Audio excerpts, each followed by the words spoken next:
15वीं शताब्दी में श्री गुरु नानक साहब का अवतरण पृथ्वी को परमात्मा की ओर से एक बहुमूल्य उपहार था। आप स्वयं निरंकार का रूप थे। तत्कालीन पद दलित मानवता का उद्धार करने के लिए आए थे। गुरु जी ने पहला उपदेश सुल्तानपुर में दिया। यह उपदेश भी था और पारब्रह्म की ओर से मनुष्यता को नया संदेश भी था। यह नया चार्टर था, यह गुरुप्रसाद था जिसने मानवता को पारब्रह्म से मिलाना था। और इसका पहला शब्द है एक ओंकार। सच एक ओंकार है। जो बनता है और मिट जाता है वह स्वप्न है, जो आता है चला जाता है वह स्वप्न है। लहरें सपना है, सागर सच है। अनगिनत लहरें हैं पर सागर एक है, हमें अनगिनत दिखाई देता है। जब तक एक ना दिखाई दे तब तक हम भटकते रहेंगे, क्योंकि एक ही सच है, वह है एक ओंकार। गुरु नानक साहब कहते हैं कि जो एक सर्वव्यापक शक्ति का नाम है वही एक ओंकार है, और सारे नाम तो आदमी के द्वारा दिए हुए हैं। क्योंकि सच एक ओंकार है। सच्चाई सदा मानवता अपितु सारे ब्रह्मांड को एकता के सूत्र में बांधती है। संगत जी, मुझे प्रोफेसर जगवीर सिंह जी का एक वायरल वीडियो सुनकर बहुत आश्चर्य हुआ, जिसमें वह कह रहे हैं कि गुरु नानक देव जी ने एक ओंकार को वेदों से लिया है। संगत जी, आप भी सुनिए। और मैं एक इंटरेस्टिंग बात बताऊं कि मैं तो शास्त्रों के बगैर मुझे समझ आई कि गुरबाणी को समझा ही नहीं जा सकता। वेदों और शास्त्रों के ज्ञान के बगैर गुरबाणी के मुहावरे को समझा नहीं जा सकता। मैं 50 साल से जब कर रहा था, एक बार एक हमारे यूनिवर्सिटियों का रिफ्रेशर कोर्स होता है, बड़ी इंटरेस्टिंग बात आपको सुनाने जा रहा हूँ।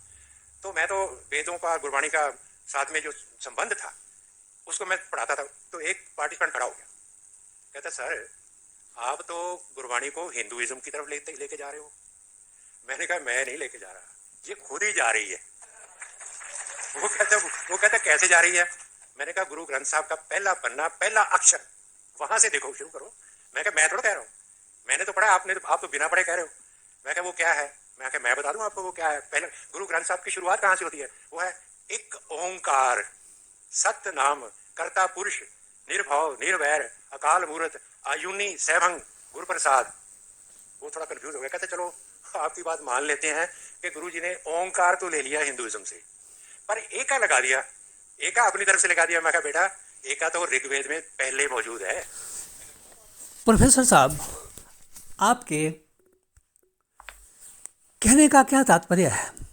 आप गुरु नानक साहब के बारे में क्या कहना चाहते हैं, यह तो आपको ही पता होगा। आप इस प्रकार की भाषा प्रयोग कर क्या संदेश देना चाहते हैं? गुरु नानक देव जी तो स्वयं निरंकार का रूप हैं। आप नारायण कलाधार जगमय परवरेव, वह किसी धर्म से क्या कुछ लेंगे? वे कहते हैं तो कारण साहिबा रंग रते, तेरे नाम अनेका रूप अनंता, कहे न जानी तेरे गुण केते। प्रोफेसर साहब, जिस अवतारी पुरुष ने 15वीं शताब्दी में यह घोषणा की, पाताला पाताल लख आगासा आगास, जिसे विज्ञान आज तक नहीं खोज पाया, वह गुरु नानक किसी ग्रंथ से क्या एक ओंकार शब्द ले सकते हैं? उनका कहना है जैसी मैं आवे खसम की बाणी, तैसड़ा करी ज्ञान विलालो। मूल मंत्र में कर्ता पुरख है, जबकि आप कर्ता पुरुष कह रहे हैं, जो गुरबाणी का अनादर है। गुरु नानक साहब का सिद्धांत है करम धर्म पाखंड जो दिसै, तिन जम जागाती लूटे। गुरु नानक साहब कहते हैं मंदा जाने आपको अवर भला संसार। उनका कहना है ना हम हिंदू ना मुसलमान। उनका कहना है जानो जात ना पूछो जाति, आगे जात ना है। आप तो हिंदू और सिख की बात करते हैं, पर गुरबाणी कहती है एक पिता एकस के हम बारक, तू मेरा गुरहाई। 10वें गुरु नानक देव जी कहते हैं मानस की जात सबे एक पहचान बो। गुरबाणी का ख्याल बहु शास्त्र बहु स्मृति, पेखे सरब ढंडोल, पूजस नाही हर हरे, नानक नाम अमोल। अर्थात नाम के समान कोई वस्तु नहीं है। गुरबाणी तो यहाँ तक कहती है वेद कतेब कहो मत झूठे, झूठा जो ना विचारे। गुरु नानक देव जी ने जनेऊ धारण नहीं किया। उन्होंने कहा दया कपाह संतोख सूत जत गंडी सतवट, एह जनेऊ जी का हिता पांडे घत। अर्थात गुरु जी दया की कपास, संतोख के धागे, जत की गांठों और उच्च आचरण से तैयार किया हुआ जनेऊ पहनने की सलाह देते हैं। क्योंकि यह कभी मैला नहीं होता, कभी टूटता भी नहीं है। वह मनुष्य धन्य है जो ऐसा जनेऊ पहनते हैं। पर गुरु तेग बहादुर साहब जी ने उसी जनेऊ को जबरन उतारने भी नहीं दिया। कहने का तात्पर्य यह है कि गुरु नानक साहब का पंथ निराला है। श्री गुरु ग्रंथ साहब के अमृत द्वारा मानव हृदय की धरती सींची जा रही है, जिससे मनुष्यता सच से अभेद हो सकती है।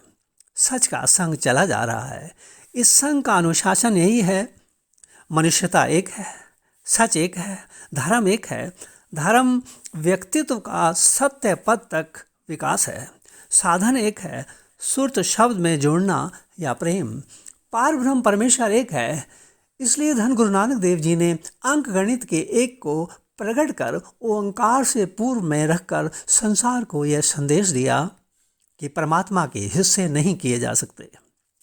यह दृश्यमान संसार उसका ही रूप है, वह लगातार है। उसमें रहने वाले समस्त जीव उसी की संतान हैं। अर्थात एक ओंकार तो सभी को एक करने और एक से जोड़ने के लिए श्री गुरु नानक देव जी द्वारा इस संसार को दिया गया है। सो प्रोफेसर जगबीर सिंह जी, कृपया आप अपनी विद्वता से किसी को ठेस पहुंचाने का कार्य न करें, बल्कि गुरु नानक साहब की वाणी द्वारा समस्त समुदायों, पंथों को जोड़ें तो बेहतर होगा और गुरु नानक साहब भी खुश होंगे।